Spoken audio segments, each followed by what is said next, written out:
mung bean sprouts with shrimp and mixed vegetable. Meron tayo ditong broccoli, baby corn, shrimp and carrots, luya and onion. When ito yung mung bean sprouts natin, hinugasan natin itong mabuti guys. So yun, meron tayo ditong shrimp.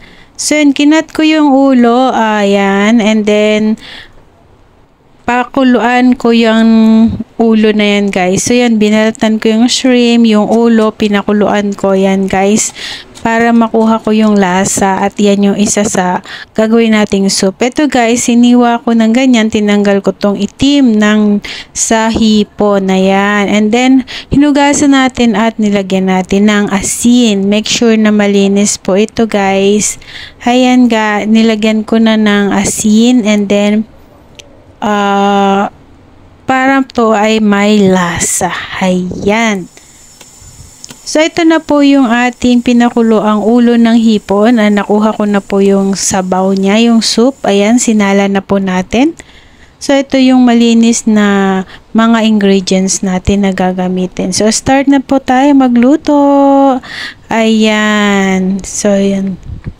Meron dito tayong cornstarch. So, pakuluan muna natin yung ating carrots at yung baby corn na hiniwa na natin yan guys.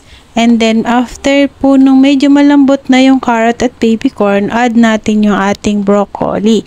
So, yan, nilagay na po natin yung ating broccoli, and then, pakuluan lang po natin for a while. After that, salain lang po natin, and then, maggisa na po tayo ng luya. Ayan, niluyang, ginisa na natin, at sunod na natin yung ating sibuyas. Ang gagamitin ko po ditong bawang ay yung gisa na, ayan, kasi wala na po akong bawang, naubusan na ako ng bawang, ayan. And then sunod natin yung ating shrimp, ayan guys. Makikita nyo, konting-konting oil lang kasi yung gamit, kasi ayaw din nila ng masyadong oil. Ayan guys, so yun, igisa lang natin guys. Halo-haloin lang natin guys hanggang sa maluto yung ating hipon, sibuyas. Tinanggal ko po yung hipon after ng maluto. Yung hipon lang po yung tinanggal ko guys, yung shrimp. And then continue na po tayo sa pag-fry. Lagay natin yung mung bean sprouts natin. Ayan. And then igisa lang po natin ito. Ayan po, halo-haloin lang po natin guys.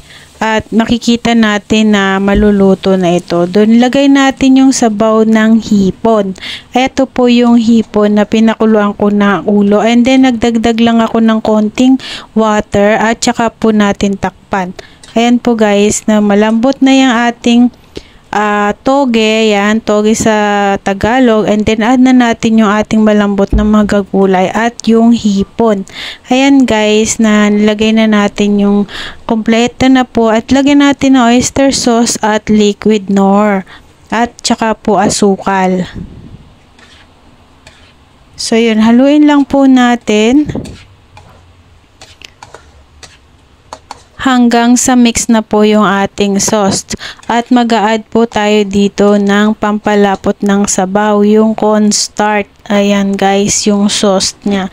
Mag-add lang po tayo ng cornstarch at sugar. Ayan guys, ito po yung cornstarch. So after ng boil, i-add ko na po yung cornstarch. Ayan. So, lalapot na po yung pinaka-sauce niyan, guys. And then, mix lang po natin. Haluin ng mabuti. Ayan po.